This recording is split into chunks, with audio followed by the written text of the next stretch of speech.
주님께서 이 자리에 함께 하십니다. 아멘. 하나님은 다른 데에 관심을 두지 아니하시고 오직 우리에게만 관심을 두는 것입니다. 누가복음의 대주제는 바로 우리에게 향한 하나님의 사랑이 적절하게 나타나고 있어요. 그래서 다른 이 복음서와 같지 않고, 그러니까 처음에 예기 시작할 때, 그러니까 이 시므온과 이 시므온에게 초점이 맞춰져 있고, 또 오늘은 목자와 또 오늘에 나오는 이 본문에 나오는 이 시므온에게 나타나게 있는 이 사가랴와 엘리사벳하고 또 이 시므온이 나타나요. 사람에게 나타났어요. 또 2장 이 14절 우리가 항상 이 새벽송을 돌면서 이야기하잖아요. 지극히 높은 곳에서는 하나님께 영광이요 땅에서는 기뻐하시는 사람들 중에 평화로다. 이 새벽에 돌면서 이걸 항상 외우면서 이거를 집집마다 이렇게 외쳤었어. 그런데 이거를 우리의 이 개혁 개정판으로 좀 보면 어떻게 할 수 있냐면 주님께서 좋아하는 사람들에게 평화로다라고 표현할 수 있어요. 그래서 주님께서는 누구를 좋아하신대요? 우리를 좋아하신다. 더 나아가서 더 깊게 좀 표현하자면 나를 좋아하신다. 주님은 나를 좋아하신다. 주님이 나를 좋아하기 때문에 주님께서 이 땅에 오신 줄로 믿습니다. 하나님은 관심이 다른 데에 관심이 있지 않아요. 나한테 관심. 어떻게 보면 환경이 무너지고 뭐 이렇게 뭐 세상에 뭐 기후 변화가 잘못되고 이런 모든 변화가 일어나서 잘못된 거 있잖아요. 근데 그 잘못된 것은요 하나님은 말씀으로 변화하실 수 있어요. 새하늘과 새 땅을 만드실 수 있는 분이에요. 아무런 중요하지 않아요. 하나님의 중요한 것은 나다. 그리고 낮은 사람들에게 임하신다. 가장 낮은 사람에게 임하신다. 목자에게 나타났다는 표현은 뭐냐면 가진 비천한 사람들에게 나타났다는 거예요. 예수님이 여관방에 주무셨다고 그렇게 표현되어 있는데 이 우리나라식의 여관이라고 생각하면 안 되고 사람들이 거류할 수 있는 곳인데 이 여관이라는 표현이라기보다는 그 사람들이 거류할 수 있고 또 그곳에 있는 동물이 있던 곳은 이 사람들이 이렇게 그때는 그 언덕들이 이렇게 많잖아요. 베들레헴은 언덕들이 많은데 이 언덕들에 있는 석회암으로 되어 있기 때문에 이걸 파요. 금방 파. 그러니까 이런 유리 같은 무슨 호밀보다 더 큰 무슨 이렇게 곡괭이 같은 것을 이렇게 파면은 금방 팔 수 있어요. 금방 파서 이렇게 그 안에 비를 맞지 않게 동굴 같은 걸 만들어요. 동굴 같은 걸 만들어놔서 이 양들이나 다른 동물들이 들어갈 수 있도록 만들어 놓는 거예요. 그곳에 예수님이 있었다는 거예요. 그곳에는 누구랑 같이 있느냐? 목자들이 같이 있는 거예요. 목자들이 그 양을 지킬 수 있도록 목자 그 동굴 맨 끝에 잡을 청하게 되는 거죠. 거기에 예수님이 오셨다는 거예요. 가장 낮은 곳으로 임하셨다는 거예요. 그래서 이 높은 사람들의 앞에서 어마어마하게 나타나는 것이 아니라 가장 낮은 자에게, 가장 권력이 없는 자에게 나타났다고 할 수 있는 것입니다. 시므온도 마찬가지예요. 시므온은 예루살렘에 시므온이라는 사람이 있었는데 라고 표현하고 있어요.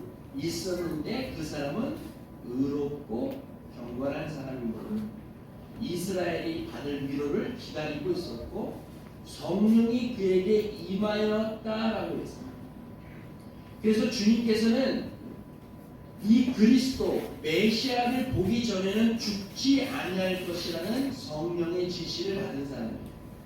성령의 지시를 받은 사람이 이제 계속해서 나타나죠. 처음에 누구한테 처음에 나타났어요? 처음에 사가랴에게 나타났어요. 그 다음에 마리아에게 나타났어요. 그 다음에 시므온에게 나타났어요. 그 다음에 목자에게 나타났어요. 그러니까 하나님은 한 사람 한 사람에게 응답하시고 또 그 응답을 소망하는 사람에게 대답해 주시는 거예요. 그러니까 우리도 천국의 소망을 가지면 하나님께서 응답해 주신다는 거예요. 교회에 나오시는 이후에 하나의 우리가 가져야 될 것은 천국 소망을 가져야 될 줄로 믿습니다. 예수님 오신 것은 오신 거예요. 근데 우리가 소망할 것이 아니에요. 그러니까 우리가 소망해서 뭐 크리스마스를 소망하고 대망하고 이런 것이 아니라 이제는 다시 오실 예수님, 나를 구원하실 예수님을 소망하는 거예요. 가장 큰 소망은 예수님이 다시 오실 것을 소망해야 하는 것이 우리의 소망의 가장 큰 가치관이라고 할 수 있는 것입니다. 그래서 이 예루살렘에 시므온이라는 사람이 있었는데 라고 시작하는데, 그 시므온은 유명한 힐랄의 아들이고 가말레알의 아버지인 시므온. 가말레알의 자손이 어떤 자손이냐면 성경에 나오면 사도행전에 나오는데, 사도행전에 이 사도 바울이 이 사울이었을 때 어디서 공부를 했어요? 가말리알의 자손 밑에서 공부를 한 거예요. 그러니까 성경 지식이 굉장히 많은 거죠. 대학에, 근데 그 대학을 세운 사람이 시므온이다, 뭐 이런 설도 있어요. 근데 그렇진 않아요. 왜냐하면 이 종교 지도자들이 많이 타락해 있는 그 시절에 종교 지도자들의 우두머리인 가말리알이 이 메시아를 기다렸을까? 라는 표현이 있는데 그렇지 않았어요. 그때는 그런 시대가 아니에요. 그러면 누구냐? 바로 일반 사람인데 아주 의롭고 아주 경건한 사람이었다라고 표현될 수 있어요. 그러니까 하나님께서는 껍데기인 이 보잘것없는 종교 지도자인 사람에게 나타난 것이 아니라 하나님의 메시아를 소망하는 한 사람에게 나타났다는 거예요. 그러니까 평민이었고 의롭고 경건하여 진심으로 하나님으로부터 오는 이스라엘의 위로를 기다리는 자에게 메시아를 만나게 해주셨다는 거예요. 이것이 바로 복음인 거예요. 첫 번째로 의로운 사람인 거예요. 이 의롭다라는 것은 윤리적인 사람이라는 거예요. 윤리적인 사람이라는 것은 곧 바르고 정직했다는 것을 의미하는 것입니다. 유대적인 표현으로 말하면 율법에 명한 바 하나님의 사랑 안에서 모든 것을 했던 사람이라는 거죠. 모든 사람들 앞에서 메시아를 대망하면서 하나님과의 관계를 다르게 가지고 또 그것을 자기의 이 종교인으로서 종교 지도자로서의 역할이 아니라 한 사람으로서 온전히 사회의 일원으로서 또 이웃을 사랑하는 사람으로서 또한 하나님과의 관계를 정확하게 하나님 보시기에 의로운 사람으로서 정확하게 살았던 사람이라는 거예요. 시편 112편 6절 말씀에 의로운 사람은, 그런 사람은 영원히 흔들리지 않을 것이다. 의로운 사람은 영원히 기억된다고 할 것이고 기록되어 있습니다. 의로운 사람은 영원히 기록돼요. 저도 신앙생활을 50여 년이 한 거예요. 그때에 기억나는 신앙의 선배들을 이렇게 기억해봐요. 이 말씀을 준비할 때도 이렇게 신앙의 선배들 중에 의로운 목사님들이 누가 있었을까? 누구를 좀 끄집어낼까? 라고 생각을 해봤어요. 뭐 유명한 목사님들 많이 있잖아요. 주기철 목사님도 있고 또 뭐 한경진 목사님도 있고 뭐 목사님들 여러 좋은 목사님들 많이 있어요. 근데 제 평생에 나한테 의로운 사람이라고 기억되는 목사님이 누가 있었을까 생각했을 때 저는 주원교회 강 장로님이 가장 의로운 사람이라고 저는 생각해요. 아 정말 그 주원교회 제가 다녔을 때 어렸을 때 제가 그 장로님을 본 거예요. 어렸을 때 그 장로님의 모습을 본 거예요. 그 모습이 저한테는 큰 선한 만날 때마다 아 왔냐 너희들이 우리 주원교회를 키워야 된다. 그분이 뭐 우리한테 뭐 용돈을 주거나 뭐 그러지 않았어요. 어렵게 넉넉하게 살던 집안은 아니었어요. 그런데 우리에게 희망을 줬어요. 야, 너 잘 될 거야. 너 목사 된다며. 목사 됐지. 야, 너는 커서 교회에 큰 일원이 돼야 돼. 그 젊은이들에게 그걸 줬어요. 비가 오는 날에는 일찍 와서 멍석을 교회가 그냥 맨 땅이니까 교회 들어오는 입구에 멍석을 이렇게 깔아요. 둘 말 멍석을 깔아요. 눈 오는 날에는 눈을 쫙 쓰세요. 그래서 오시는 사람마다 인사해요. 그러면서 전 그 모습을 볼 때 그 장로님이 가장 의로운 사람이었구나라고 표현할 수 있어요. 이 세상은 많이 혼탁해져 있어요. 자신도 타락하려면 얼마든지 타락할 수 있는 시대예요. 그런데 이 이스라엘의 그 타락한 시대에 의로운 사람이 있다는 거예요. 제가 이 말씀을 준비하면서 나 같은 죄인 살리신이라는 찬양을 계속 들었어요. 1시간 뭐 연속 듣기 뭐 이런 프로그램이 있기 때문에 계속 들으면서 찬양을 하는데 그게 연관성이 있는 게 유튜브에 쭉 나오잖아요. 연관 검색이라 해서 카테고리에 걸려서 이제 근데 그 젊은 세대들이 많이 모이는 젊은이들이 많이 모이는 교회에 이 찬양을 부르는데 젊은이들이 무릎 꿇고 두 손 들고 기도하는 모습을 보면서 하나님께서는 이 멸망하는 시대, 이 혼탁한 시대에도 저 젊은이들을 통하여 우리나라를 살리는구나. 저는 그렇게 느꼈습니다. 우리 예담교회도 의로운 사람들이 많이 나타나요. 무릎 꿇고 주님께 손 들고 기도하는 그런 성도님들 되시기를 주님의 이름으로 권면드립니다. 이럴 때 교회가 살아나는 거예요. 교회는 죽은 교회가 돼서는 안 돼요. 관계만 좋은 교회가 돼서도 안 돼요. 열심히 일하는 교회 좋아요. 열심히 헌신하는 교회 좋아요. 근데 가장 중요한 것은 의로운 교회가 돼야 될 줄로 믿습니다. 이번 주 목요일날 우리 남성교회 모임을 하면서 제가 간단히 설교를 하는데도 그랬어요. 모임도 좋고 즐거움도 좋고 모든 게 좋지만 가장 좋은 것은 뭐냐? 베델로 올라가는 신앙을 갖자. 예배하는 신앙을 갖자. 사랑하는 성도 여러분, 언제 의로워질까요? 언제 의로워질 수 있어요? 예배 시간이 될 줄로 믿습니다. 예배 시간이 의로워져요. 그러면서 몸이 바뀌어야 돼요. 하나님, 저는요 죄악 중에 괴수였는데 그 괴수 중에 죄악 이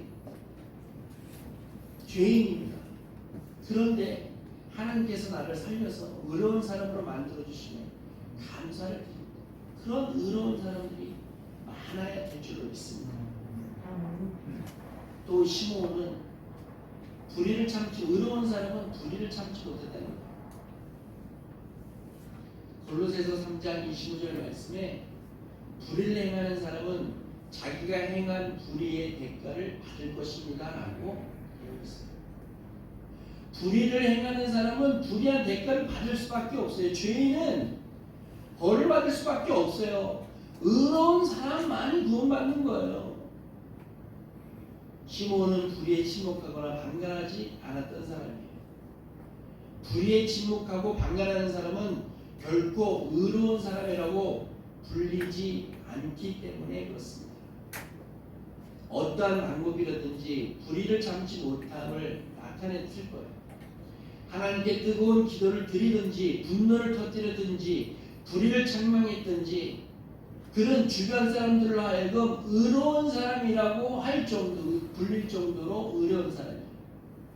누가가 누가복음을 쓰려고 이렇게 스크랩을 할 때 이 시몬은 어떤 사람이었어요? 라면 그는 의로운 사람이었어요. 라고 이야기할 정도로 그 불의에 대적하며 살았던 거예요. 참된 신앙은 하나님의 방법에 불의를 자신의 의에 꺾이지 않는 사람이 의로운 사람이라고 할 수 있는 것입니다. 두 번째로 경건한 사람이에요. 경건했다. 경건함이 뭘까요? 시몬은 사회적인 사람이에요. 사회에 관심을 두는 사람이에요. 경건한 사람도 사회에 관심을 두는 사람이에요. 경건하려고 우리가 이 예전에 중세시대는요 수도원을 짓고 수도원 안에 들어가서 살았어요. 그럼 분리되어 있으면 내가 죄를 안 짓겠지. 그런데 수도원에서도 너무 많은 죄를 지니까 수도원이 없어져 버렸어요. 나중에 너무너무 불의하니까 수도원이 한 마을을 망가뜨려 버려요. 수도원이 세워지면요 수도원이 처음에는 우리 수도승들이 와서 돌을 닦으면 얼마나 좋을까. 그래서 많은 것을 갖다 바쳤어요.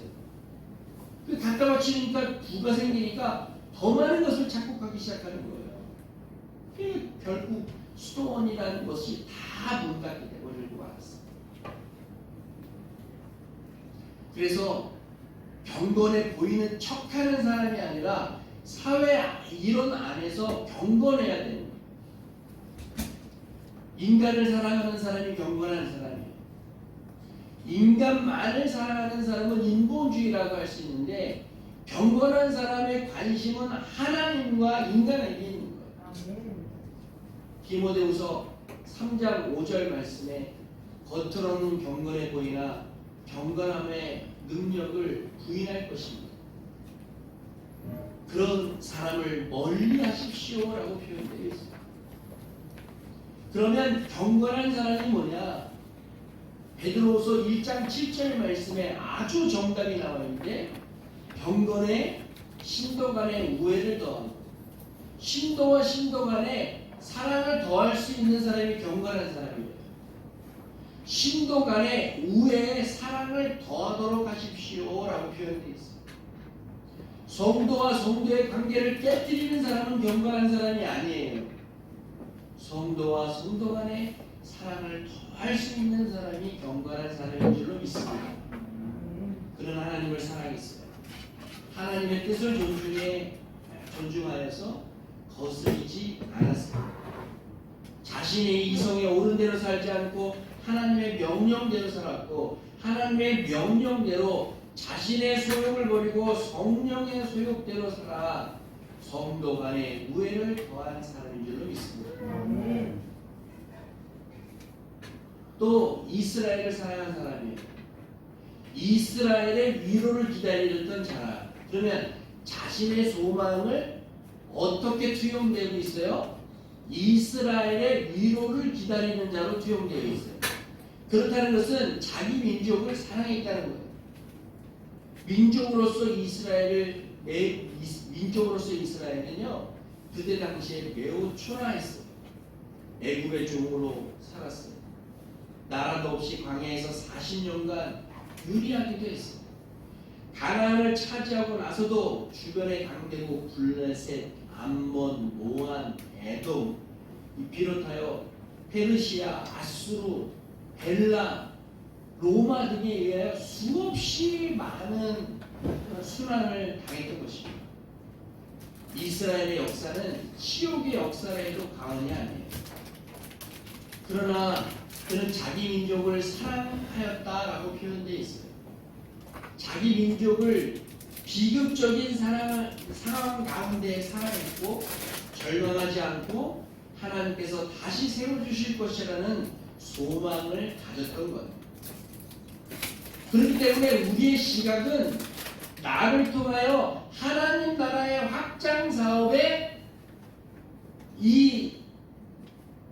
하나님 나라 확장 사업의 시각에 초점을 맞춰야 합니다. 요즘에 우리 현대인들 가운데 젊은이들이 쓰는 말이 있어요. 국뽕이라는 말이 있어요. 국뽕이라는 말 많이 들어보셨는지 모르겠지만 이 젊은이들 MZ 세대들이나 젊은이들이 쓰는 말이에요. 국뽕에 빠지지 말아라 그래요. 국뽕에 빠지지 말라는 말은 뭐냐면 이 시대적 언어가 있어요. 세계화 속에 우리나라만 살아가면 되냐, 우리나라만 잘 되면 되냐 라는 그런 젊은 시대의 언어예요. 또 이 정치인들이 쓰는 단어도 있어요. 이 시사 채널에 나오는 이 정치인들이나 국회의원들이 나와서 국뽕에 빠지면 안 됩니다 이런 얘기 있어요. 하나님께서는 시대의 주인이고 지금도 주관하십니다. 나라를 사랑하는 것은 당연한 거예요. 나라를 사랑하지 않고 사회를 비판하는 사람은 우리나라에 필요한 사람이 아닌 거예요. 나라를 사랑해야 하는 거예요.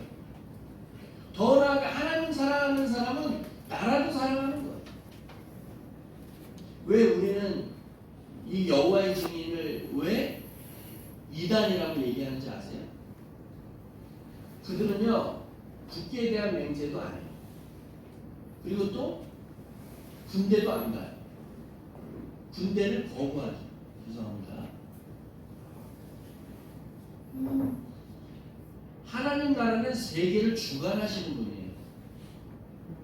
지금도 주관하신 줄로 믿습니다. 하나님의 주관. 우리가 한국에 태어나고 한국을 사랑하지 않고는 한국 국민으로서의 역할을 감당할 수 없는 거예요. 우리나라를 사랑하고 우리나라를 사랑으로 말미암아 내 이웃을 내 몸과 같이 사랑할 수 있는 그 사람이 돼야 되는 거예요. 그러니까 우리나라가 하나님 나라가 되기를 위하여 기도하는 사람들이 돼야 될 줄로 믿습니다. 그러니까 나라와 민족을 위해서 기도해야 되는 거예요. 나라를 위해서 기도하는 거예요. 하나님 나라 확장 사업을 위해서 기도하는 거예요. 그럼 누구를 사랑할 거예요? 미국 사람을 사랑할 거예요? 세계 사람을 내 이웃인 한국 사람을 사랑하는 거예요. 그렇기 때문에 세계 우리나라의 유행처럼 번지는 그런 것에 따르는 것이 아니라 하나님 나라 확장 사업은 우리나라가 하나님 안에서 잘 돼야 되고 하나님 나라 확장 사업에 쓰임 받는 사람이 돼야 되는 거예요. 자기 민족을 사랑하지 않는다는 그 자체는 하나님 나라를 부인하는 거나 마찬가지예요. 한국어를 쓰고 한국으로 태어나서 우리가 4대 의무를 잘 지키고 또 장애인으로서는 또 장애인으로서의 권리와 권리도 있겠지만 의무도 있는 거예요. 그 의무를 잘 지키는 것처럼 우리도 하나님의 우리 나라를 위하여 내가 이 땅에 태어나게 했으면 우리나라 사람도 바로 이 하나님 나라 확장 사업에 쓰임받는 역할인 거예요. 그렇기 때문에 이 나라를 위한 기도도 중요한 거예요. 끝으로 그는 성령의 사람이었다. 그리스도의 강림을 보게 될 것이라고 지시받았던 사람이에요. 성령을 받은 그 사람은 큰 능력이나 예언을 행한 것이 아니라 죽기 전에 그리스도를 보게 될 것이라는 성령의 지시를 받았던 거예요. 세상 사람들은 세속적인 시각으로 내가 이 땅에 가장 좋은 복으로 응답받을 것을 기도할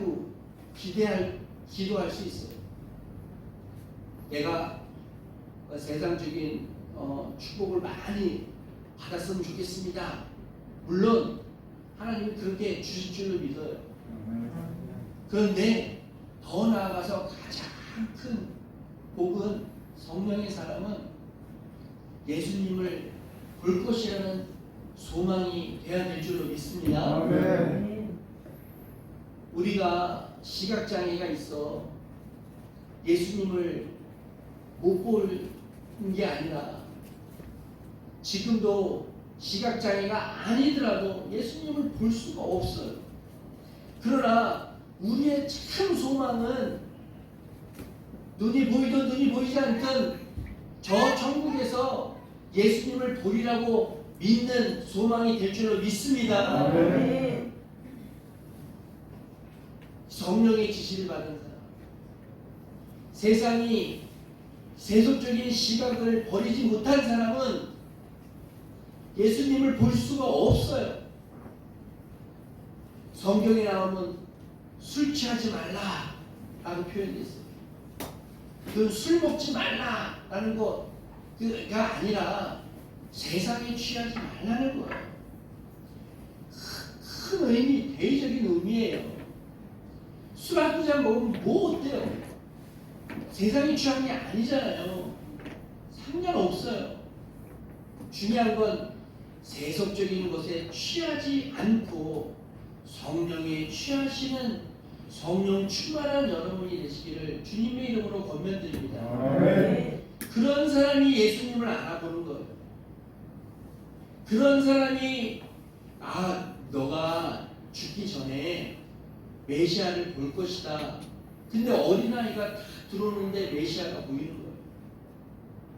예수님께서 율법의 규례를 행하기 전에 성전으로 들어오셨어요. 그 모습을 보고 그 시므온은 의롭고 경건하고 또 이스라엘을 사랑하고 이스라엘 백성을 사랑하고 세속적인 시각이 아니라 성령 충만한 사람은 예수님을 단번에 알아볼 수 있는 것입니다. 우리 이 자리에 앉아있는 성도님들도 이 성령 충만하면요, 저 목사가 진짜 목사인지 가짜 목사인지 단번에 알아요. 그리고 성도가 성도들을 바라볼 때도 저분이 기도하는 성도고 또 성령 충만한 성도인지 단번에 알아볼 수 있어요. 이거는요, 우리 성령에 취한 사람은 바로 알 수 있어요. 시므온은 예수님을 보고 단번에 알아볼 수 있었던 거예요.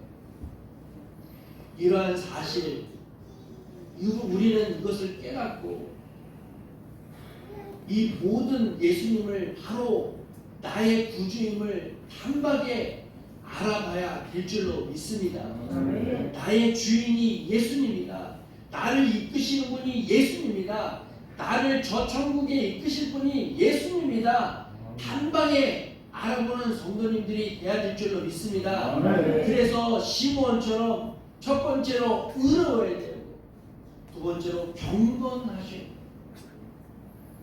의롭고 경건, 이 매 설교에도 이 약함이 없어요.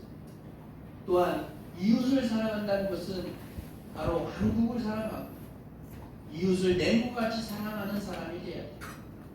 첫 번째는 의롭고, 두 번째는 경건하고, 세 번째는 이웃을 내 몸같이 사랑하고, 네 번째는 성령의 사람이 되어야 될 줄로 믿습니다.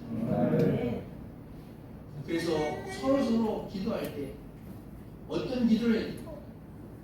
자녀를 위해 기도할 때도 의롭고 경건하고 이웃을 사랑하는 그리고 또한 성령 충만한 사람이 되게 해주십시오. 기도가 될 줄을 믿습니다. 아멘. 중보 기도는 이렇게 보편적으로 넘어가야 돼요.